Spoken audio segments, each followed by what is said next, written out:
नमस्कार. जीव माझा गुंतला या मालिकेच्या उद्याच्या म्हणजे 4 ऑक्टोबरच्या भागात आपण पाहणार आहोत. अंतराची आई खूप रडत असते. मग अंतरा धावत धावत त्यांच्या मागे येते. आईला ती म्हणते, आई तू का आलीस इथं? का तू दुसऱ्याचा आळ स्वतःवरती घेतला?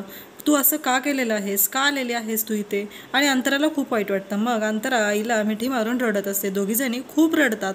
त्यानंतर अंतरा आईला विचारते, मामीने घेतले होते ना पैसे, मग तू तुझ्यावरती का घेतलं हे सगळं? का तू म्हणली नाहीस की ही तुझी चूक नाही? का तू असं केलेलं आहेस? अंतरा आईला विचारत आहे. आई शांतच आहे. मग त्यानंतर आई जाते आणि इकडे घरामध्ये सगळेजण बोलत असतात. चित्रा म्हणते, अहो ताई, लक्षात येते का तुमच्या? जर तिने एखादा दागिना तिथं ठेवला असता तर केवढ्याला पडलं असतं आपल्याला, हे कळतंय का तुम्हाला? आणि मग काय करायचं? पण हे सगळं बोलणं अंतरा मागून बघत असते.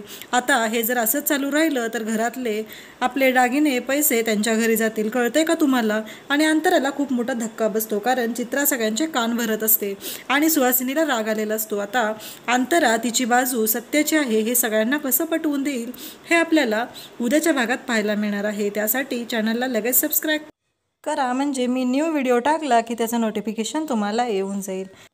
थँक्यू.